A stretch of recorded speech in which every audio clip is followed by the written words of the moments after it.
Welcome. You are at the CCC. Where there are no outside issues. My name's Anthony. I'm an addict and an alcoholic, another bozo on the bus, and I care about you. And I'm LouiLou, and my pronouns are he and him. I'm in recovery for crystal meth and alcohol, and I am always in search of balance.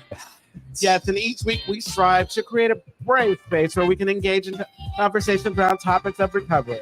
And our intention is to hold and inspire better spaces for more people in recovery to tackle issues sometimes used to separate us. But before we do that, please like, share, comment, and rate this episode, and ding that bell. Ding that bell, ding, ding, ding, ding, ding. And now the disclaimer. As soon as the music stops. This is like the extended version. It's the extended version. Okay. And now the disclaimer. The views, thoughts, and opinions expressed on at the CCC are as alone. We do not represent anyone but ourselves. The material and information shared here is for general information purposes only. In other words, we're just a couple of friends behind a mic here to entertain you. We landed that plane. We did. We landed. It went. Absolutely. I don't know how I don't know what sound they make. Oh my God. Guess who's back? Guess who's back in the house? Back again. With the bangs. Guess who's back? With Guess the who's back? bangs. Well, we have two with the bangs, Angel. We weren't talking about you yet. No thanks. You talking about me, huh? We were talking about Miss Bonnie Violet. So good to see you, love. Hi, Bonnie Violet. It's good to be here. Good to see you all too. Even the one in the middle there. Even the one in the middle. Middle. I don't even know if we should introduce her yet. No. Just talk around her. Haters gonna hate. Haters gonna hate. But we do have a special guest today. Her name is Linda Summers. Linda Summers. Listen, Linda. So Linda Summers, otherwise known as Angel. Angel, how are you doing? I'm good, Anthony, and hi, LouiLou. Angel's been working on pronouncing that correctly. Yeah, you did a wonderful job. But hi everyone. Hi, Bonnie. I was gonna say you don't say hi to me. Jeez. It's okay. I know. I was gonna say, Violet. really, that's starting this early. But I'm happy to be here. Thank you so much for having me. Yeah. We are so excited to have you on today. Absolutely. We're in the presence of royalty. We are I'm your almostness, not royalty just yet. not just yet, and I'm talking about you. Period. Yeah, and we'll talk more about what that means in a second. So everyone's doing well. Any updates from anyone about anything? Well, I told you it's like I was going to take this time to Black History Month. Yeah. And the only fact that I got, because it's like I was telling you, I've been struggling. Like I typed in African American and recovery or whatever, and usually the same things pop up. But something that is relevant. On average, Black Americans are more vulnerable to mental illness. There are several contributing factors stopping them from gaining access to care they need. Lack of knowledge, racism, poverty, oppression, violence, and so forth all contribute toward the lack of treatment. And I'm thinking that I'm only mentioning this because I want to start off by depressing everybody. Yeah. Because I definitely am. Thank you. Thank you, Lewis. How are you doing? Because I want to make sure that we acknowledge. You know what? I love that you are learning how to be generous and inviting and hospitable. I love that the people listening get to watch you grow. I must be learning from you. You're teaching me. Thank you so much for I am sorry, did I cut you off? No, I meant to. So I'm Friday. I'm kidding. So I'm kidding. And I'll tell you more about that in a second. Okay, so I'm doing really well. I'm really excited. Match day is on Friday, so that's the day when I find out whether or not I've matched with any of the places that I've applied. Nice. And then that'll determine what I'm doing for the next year. So I'm really excited about that. My partner, along with other friends, have done really nice things for me to prepare for that day. And there's some stuff happening on that day. So I'm feeling very grateful. While also, like to keep it real, also feeling a little stressed out, because we don't know what the results are going to be. Okay. No, fabulous. Yeah, fabulous. Absolutely Fabulous. Bonnie Violet, how about you? Yeah, how are you? What's up with you? I'm really nervous today for some reason. It must. Oh my God, why is that? Must be Linda Summers is here. Oh, you think that's what it is? I don't know what it is. I'm just like anxious, but nothing new to report really. Yeah. Nothing. So I think we've got. What's that? Yeah, taking it all in. Yes. Has everyone gone? There's 4 people at the table. No. Well, 3 here, 1 there. We've all gone. How about Louis? Have we said it? I started. Oh yeah, you did. We were talking about Black History Month. Yes, And exactly. Angel, have we said you yet? I think I'm doing fine. Okay. All right. And on that note, yeah. No, I'm kidding. I'm doing really good. Thank you so much for asking. Just working and getting ready for some big things happening pretty soon. Big things. Some really big, stressful things. But I know. So let's hold on to that. But let's tell people what we're doing here today. So as you know, Angel otherwise, what is up with my tongue today? I'm like Angel Summers. Angel, otherwise known as Linda Summers, is with us today. This is a continuation of our month on drag and recovery, and we are especially excited to see Linda today because at least I know Louis and I, and maybe even Bonnie Violet, we've seen you grow so much from like the very beginning into this amazing performer and person in the community. So we are all especially excited to chat with you today. I know. Isn't it about time for that banner to come up? Which banner? Oh, not Louis driving from behind the mic. So yeah, today's topic is drag growth with drag queens like Linda Summers and Bonnie Violet. All right, so Angel, we have 3 questions that we ask all of our guests. You have 3 minutes to answer 3 questions, and if you go over, I'm going to stop you. So the first question is, where are you from? You have consent to touch me if I go over. Okay. All right. Well, I am from, I'm originally from Los Angeles, but I moved up to San Rafael during my middle school years. And I moved to San Francisco in 2017.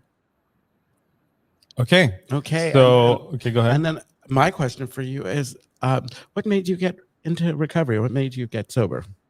Well, I really was a mess. I did drugs since the age of 13. And by 22, I realized like I was losing teeth from left to right, and I realized that I really needed to get my shit together. And so I finally decided to get into rehab, and that's when I was introduced to the 12-step program.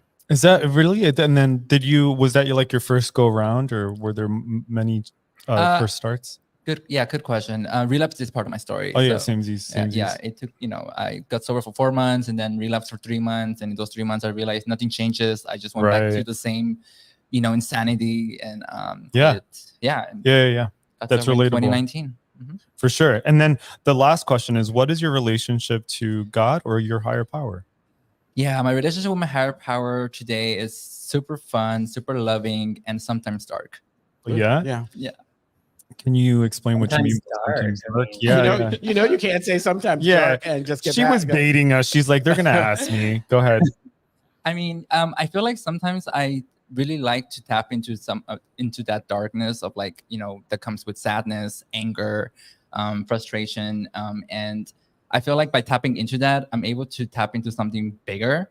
I welcome more love into my mind, spirit, and body, and I have to acknowledge that my higher power is not always good. It can also, bring, it can also mean some darkness. Yeah. So let's just jump right in. So my first question to you is, you, like I was mentioning earlier, like we've all seen you grow from being this kind of like shy person who is developing a character to this person who has like a clear style and has a very strong presence within the clear, a clear style. I get clear. Well, no, it's confusing is the brand. Confusing is the brand. It's called conception. Your cutlets don't fall out anymore, right? I know, that's amazing. It's like, oh, she's because she doesn't wear boobs. She's just like, I wear mosquito bites now. Mosquito bites. So how did we get here? How did Linda Summers become Linda Summers? It all started in 2019. No, I'm kidding. No, it really did start in 2019, I think. I was newly sober. Bonnie Violet was doing this event at Glide for drag and spirituality, and I was asked to be the person who sort of welcomed folks as they came in. I was completely nervous about it because I was just like, what the hell? Why me? So I got good. Thank you. I mean, for me at that time, all I knew was eye makeup, right? Like eye makeup was my introduction to beauty and queerness and all of that stuff, right? And I sooner, I mean, I was getting sober and I was attending Bonnie Violet's watch parties here at the Castro Country Club for RuPaul's Drag Race. I remember, yeah. And Ashley Madison, one of the contestants that year, was campaigning, and I remember winning a prize, and I got this like beautiful makeup kit with brushes and a couple of blushes and eyeshadows, and she was just like, "I'm so glad that you got this because I've seen some of your work, and I feel like hopefully if I win one day, you can come to my show." I was just like, sure, like whatever, like I don't know what she's talking about really. And I went to the pageant that year, and it was so amazing, so much like Ashley Madison for yes, mascara. For mascara. Oh, I was one of her handlers that year. were you? Yeah, that was a lot of fun. Yes, it wasn't it. Yeah, with the whole like Little Mermaid, and then there was like someone doing like they were coming off of a really amazing year. Yeah. Was I will give you I mean, yes, I would like to highlight many happy returns because my first sober drag show was I think on Halloween, so it was the year you were reigning, and I remember going there and not being entertained at all, and just thinking like, who is Queen? Why did you think she has the guts to go up there? Who gave her a mic? Who gave her a mic? And she was so mean. I give you the courage that like, if she can do it, I can do. At that time, I didn't know what shady was or like what. Right. I thought she was being mean to people, and I was just like, but then I got to see the performers, and then I got to see like the joy that they carried, and I was just like, there's something in here. I don't know what it is, but there's something in this group. And again, taking it back to Ashley Madison, yeah, after she won, like I felt compelled to be in her first show, and that's when I got my start. Yeah. Nice. Yeah. Was there I have a follow-up question if LouiLou or Bonnie Violet. No. It's like No. So so what I think is really awesome here is that there was a curiosity, or you like had a feeling and a curiosity. What made you trust that curiosity, right? A lot of people don't trust their like inclinations, but you did. What was that about? Ooh, good question. I mean, I didn't feel like I had to get naked and have sex with all of you to do it. Because I mean it in a way where like, during my using days, I would like, meet with certain people who were into, dressing men, or like, doing that whole like putting you in a role wig, playing or whatever. Yeah, put her in a wig and like saying like, do this for me and whatever. And you did it because during that time I was in survival mode, right? Yeah. And so for me that was just like an icky situation. I just didn't feel like me, right? Like I was just like, this is not what I want to do in my life or how I want to, whatever. I mean, for me specifically. And so when I found this community, it wasn't like I didn't feel like I was doing it because I had to survive in some ways, or like I had to get something out of it, or like I was doing it for. It became yours. Yeah, like it became something that actually meant something more than just giving this person pleasure and getting a free fix for that day. A free fix, yeah. Yeah, no, I feel you on that one. It's interesting. It's like I feel just hearing you. It's like we watched you hatch from an egg and just become this like dynamic like queen that you are. I love that. Do any of you have like first memories of Linda Summers? Well, we were laughing about the cutlets coming out. Yeah, I know. The big thing was the cutlets coming out of the shirt or of the whatever you were wearing. The boobs pop. Did you pop out of the bottom? Yeah, bottom side. It's like it was during my Halloween number. I was doing this as the nun. Yes, the nun. Oh, yes, I love that one. Yeah. That's when that happened. Chicken cutlet. Yeah. Yes, Brandon. yes. Go ahead. I was just gonna say your drags evolved a lot too, from like how you were even your makeup or how you were like. I think what you presented, I guess, has really changed a lot as well. Well, for me, I think in the beginning, it was important for me to do characters. So I had to do the nun. I had to do a cat. I had to do, because again, I was really afraid to touch or to get reacquainted or to get acquainted with my femininity. Like I thought that Linda Summers had to be a clown, some sort of freak. She couldn't be this beauty queen or this, because again, I wasn't sober enough and I hadn't worked the steps yet. I hadn't had enough therapy to sort of like work through that. And for me to really get comfortable with my own body and my own identity, and knowing that like I am a queer gay male who just loves to do drag and loves to express the whole, their femininity, through it. Yeah, I think that's how I have grown so much. I have in the beginning, I mean, I have kind of become like this HR trainer for drag queens hosting shows. And so oh my gosh, yes. Linda and I, we had the great fortune of hosting Fall Follies when we got back after, the first live Fall Follies after the, shelter in place. Mhm. And what I noticed about Linda is that she was so kind of shy and into herself, and not, it was just really, it didn't seem like it would be really easy to get you to come out of your shell, which, like, whoa, that is, it happened instantly. And all of a sudden it's like, I know you were talking about, you didn't know what shady was, but I think it's in your DNA.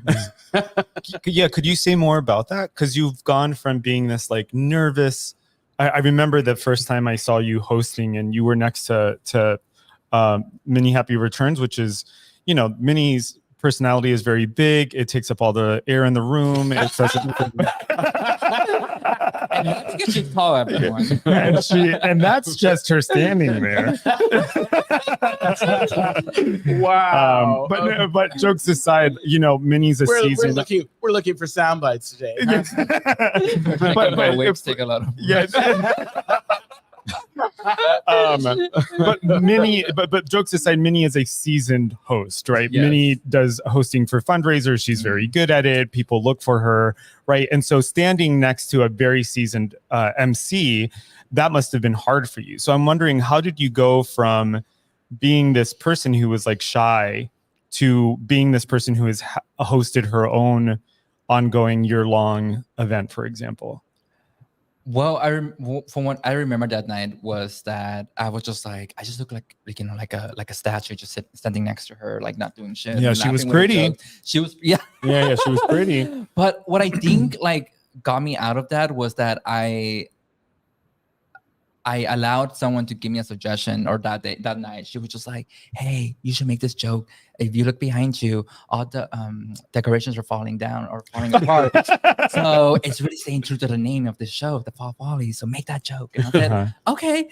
And I made that one joke and people laughed. And I was just like, thank God, Yeah. And I got a a taste of what that looks like when you just sort of read the room and say, okay, what can I make fun of? What can I, like how does this tie into the theme? Or, like what are people saying in front of me, right? Like pick up on that, you know what I mean?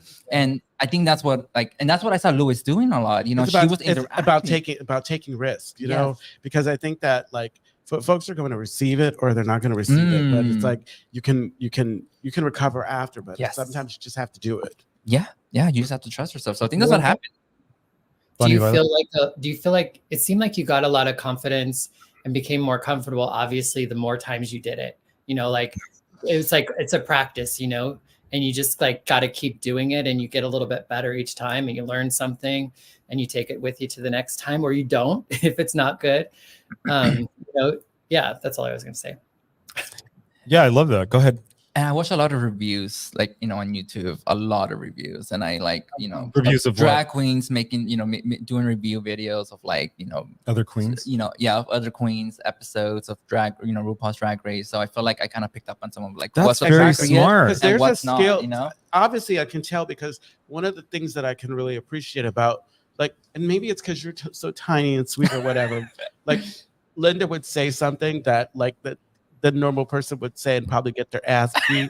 Yeah. Oh my God, that's so funny. It's okay. And then also the accent. So it's like, come on, it's like you get away with a lot. Yeah. That's interesting, because one of the way I would categorize your drag, and you and I are currently working on a number together. Mm-hmm. And one of the things that I love about your style is that I would describe it as like odd, weird, playful, and beautiful. Mm-hmm. Does that feel about right? Yeah. Yes. Yeah. I mean, I think at some point in like during the pandemic, what I learned during that time, was that that it doesn't have to be one or the other. It doesn't have to be good or bad. It doesn't have to be beauty and clownish. It can be everything all at once. So I feel like I try to remember how I wanted to start my drag, journey, and where it sort of took me, and sort of just picking up what worked for me and putting it together. So yes, I will say. Don't that's a you good feel way like of don't you feel like your world kind describing of it. your world around the drag kind of opened up when you made that decision? Because like I think the thing that I struggled with the most, like, and I think a lot of people when they want to perform, I want to be a showgirl, I want to be beautiful or whatever, and you get so caught up in that you forget to just relax and have fun. And as once I decided, okay, Minnie's a clown, because I went out there and people laughed everything I did. It's like, okay, I'm a clown, embrace that. And in turn, like embracing that, it really has done a number on helping Louis to become the person that Louis is becoming, you know? Yeah. I love that. Go ahead. I mean, it just takes me back to that philosophy of not taking yourself too seriously. Mhm. You know, the Sisters of the Perpetual Indulgence, that's all they preach. You know, Yeah. not taking yourself too seriously and just having fun. Are you having fun? Absolutely. Yeah. This is a Good. question for all of you. I'm wondering, like, because you've all have mentioned the self at some point. Like, I'm wondering how like, especially with recovery, how does drag feed yourself out of drag, right? Like, what is it that drag does to, I mean, for fear of using this word, but like, for lack of a better word, maybe is like, what does drag do for your soul? Like, what does it do for the person who still has to do a 9 to 5? Yeah, I think for me, the thing that comes to mind is that, you know, I think that like sometimes when I get into drag, I'm not feeling it, you know, like I'm having a hard time in life. I might be really depressed and like I'm struggling, but then I get into drag and, you know, I put it on and, you know, I put my drag on in a way that draws attention. I'm a look queen. And so like I just see people light up and they, you know, they don't see what's going on underneath. They just see everything going on. And then that like creates some sort of like higher frequency in them. And then once they like reflect that back to me, then I'm able to pick it up as well. And so for me, it really is an opportunity for me to charge my batteries and really connect spiritually. I mean, it's for me, I know it's not for everybody, but drag is a very spiritual experience for me. It's also like a ministry for me as well. Not in the sense of like trying to save people or whatever, but just in the sense it's what I'm putting out in the world in the hopes of having a positive impact on the lives of people that I come in contact with. That's beautiful. Mm-hmm. How about you two? Yeah, y'all looking at each other like, well, you want to Like, take I don't know, I just do it. Well, no, I agree with you. I think that the drag is spiritual, but I think that like, okay, so there's this. I think it has to do with like walking towards fear with courage. Like, what's interesting, and I'm starting to understand that I'm probably more of an ambivert than anything, and that at times I'm completely on. And can you tell us what that means? Well, okay, so What do you call yourself? I'm not. You're a pervert? At times I'm extrovert, and at times I'm introvert. Okay. Like there are times when when I'm out and about and folks will see me and they're like, oh yeah, because I always talk about like I always do the things that push me like right into the center, kind of like this and the dragon, what have you. But I really value my downtime. I like my alone time. I like what? Oh my God. Hey, Tearing Arenas. Hey. Hi, Jamie. So basically, like, I think that like we were talking about, like practicing, you know, working certain muscles or whatever. When I'm out of you guys know, it's like sometimes I don't like people, but I still, you know, get it. Minnie's teaching me how to be cordial, how to not, you know, how to be grateful too, how to be grateful, because the alternative always is if no one is doing it, or if you know, either people are reaching out, loving, supporting you, telling you how amazing you are as Minnie, or they're not. And I don't want that.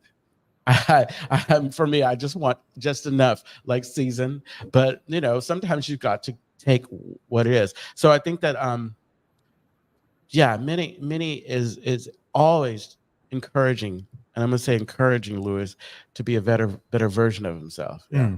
How about you, Angel? I have forgotten the question. I inhaled too much powder. I have a question for Linda too. Oh, okay, let's hear. Linda does drag. Linda, Hey, I say Oni, I say girl. Oni. Hey. I love everyone's coming for you. I do clown fuckery. right? on Bonnie, the question. on the topic of growth, I know when you first started doing drag, and we both started kind of around the same time. I might have technically started a little sooner, but I think you were a little quicker than I to catch on. And you would sometimes, we had this thing where you would tell me what I needed to do, and I was able to put boundaries there. But I remember also though that you used to have to be perfect, or you have to have it like all put together, and I've sensed that that's went away a bit. How have you done that, if you have? I mean, so for those who do not know, I'm sober, right? So I just work my steps around. Wait, you're it. sober? I am, And unfortunately. the drag queen. No, I'm kidding. Fortunately, but I would say that. I mean, it all started off like, yes, perfection was so important to me because coming from like a religious group where like they told you that you had to be as perfect as the Heavenly Father, right? I had that mindset, like I had to be perfect. And so what will happen is that after every performance, I will call my drag mom, Miss Shugana, and I will like literally call her for like an hour and just be like, Miss Shug. yeah, Shug dog. Okay, I will call her and like we will go over my number for an hour, just like kind of pinpointing everything that I did wrong. I should have smiled more. I shouldn't have blinked. Why am I even there? And by the end of each conversation, she'll be like, well, did you have fun? And I would be like, Yeah. wow, like, and that was like eye-opening, like, don't do it if you're not having fun. There's a gift. The gift here. Like, did you get anything from like doing all that preparation and still finding that when you do it, it's not exactly what you had in mind? And like, yeah. And sometimes some of my best performances are when I am sad or going through a hard time, honestly, like surprisingly actually. But to answer your question, what was your question? My question earlier? Yeah, my question earlier was what parts. Now I don't even remember. But was it the self part, Linda doing drag? What did Jaylon write? Was that another one? Linda does drag. Linda does drag. Well, I was talking about like how is yourself fed by drag? Oh, yeah. Like the person who has to work the 9 to 5. How does your drag feed that person? How does drag give you life? Yeah. Well, I work in the. Thank you for the translation. That was the clear translation. Go ahead. No, well, I work in a field where like I have to prioritize the needs of others and really meet them where they're at, and that could be emotionally draining at times. Yeah. I've talked to you about it before. Of course, yeah. And so I think anyone who's working a 9 to 5 or whatever job trade you're in, like you need some sort of creativity or some sort of like hobby, Agreed, to find balance and to find release. And so I think that by what drag does for me or how it feeds me, it sort of allows me to feel connected to others, because I think a lot of times when I'm going through stuff or like when I'm having a hard time, I feel like I'm all in it by myself, but then I'm reminded that I'm not. And drag sort of, I mean, at least my drag, which is deeply rooted in service, tells me that I don't have to go through it alone. I don't have to, feel it alone. I can reach out to a friend. Maybe I should set up a rehearsal, and I think it gets me into action. So I don't always have to, well, I guess it's okay to say still too. But anyway, that's what it does. It's interesting because when I think about and then we have a comment. When I think about your drag too, I think about how there, like your level of polish seems like it's come from a lot of discipline, which I imagine has come from learning how to take feedback from people who were more seasoned than you. And so I wonder, like, I know just as an addict and alcoholic, it's sometimes I bristle when people give me feedback because I'm like, what do you know that I don't know? You know what I mean? So I'm wondering, and then we can take this comment. I'm wondering, like, how has recovery enabled you to actually hear feedback as constructive rather than something that's like hurting you? Well, whenever I'm curious about something or I need to sort of like I need to find an answer to something that I'm like, trying to figure out. My sponsor always tells me to talk to 5 people, five other people I love in, that. in the program, people that I feel like I trust and who work a program that I want or feel like, super inspired by. And so I love it. think, That's why you're always talking to me, huh? yeah. No, That's because he ran out of people to talk to. There was nobody answering the phone and sign off. And so by doing that, I get all that feedback. Yeah. I hear all the feedback. Oh, maybe consider doing this, or I've done it this way before. And so I think that's what has like made it easy for me to take feedback, from others when it comes to my drag. Absolutely. It's just work on my program. Utilizing the tools that that are given to me from the program and putting it into practice in other areas of my life, whether that's drag, work, relationship, or practicing the principles and all Yep, your affairs. yep. I That's love it. excellent. Let's see that comment. Jaylon writes, Anthony, answering the question about what drag does, I will say being in touch with the feminine that Sione is Sione, and the essence of all the women I've been influenced by has connected Jaylon to a confidence that I didn't think I possessed as a gay gender non-conforming person. Oh, I cool. love that. Jaylon's like one of those queens from RuPaul's Drag Race that leaves early, and then he's post on Instagram like what I would have worn in this contest or with this. Yes, Jaylon, Yeah. let us have it. One of the things I really appreciate about Sione is that because we got to work on something together and Tongo LELÉ, who we're going to have next week, was the level of professionalism that she brings to her drag. Yeah, she was like a quick study, like she was not running around and making jokes, but she was focused. I'm saying that because Angel and Merrick, who we were all working together, and Angel and Merrick were always like running around doing something ridiculous.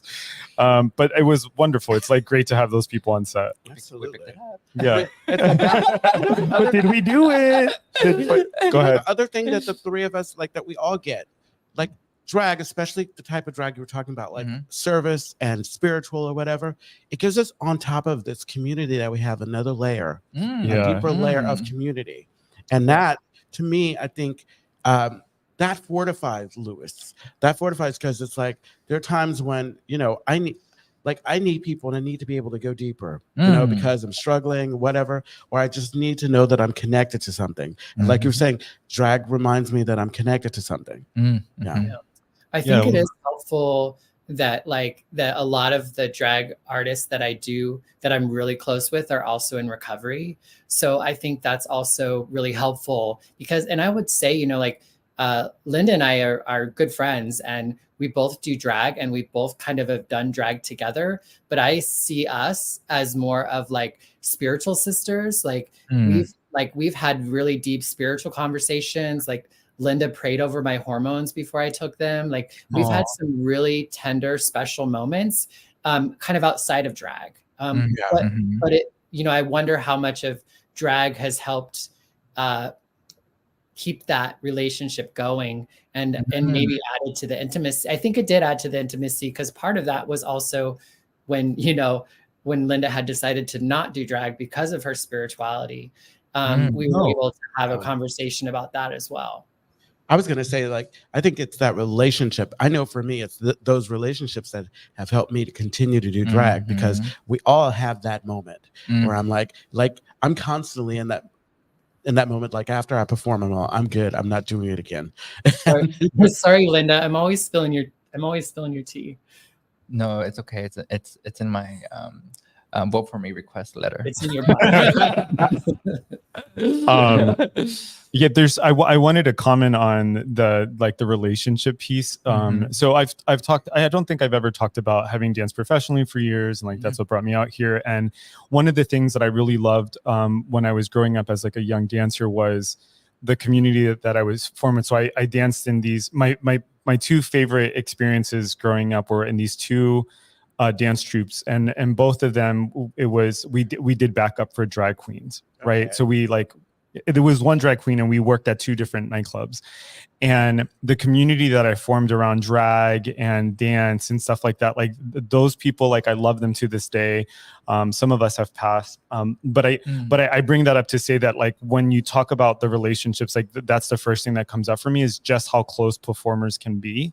I think part of it is like there's something really special about the art form, about standing in front of people and giving of yourself, right? Because that's what's happening when you're on stage. You're giving of yourself. Yeah, and then that's one of those things that I think I miss, which I've been trying to cultivate this year. So Linda, were you going to say something? No. Funny about? No, go ahead. I was just gonna ask a question, but Yeah, what is it? Go ahead.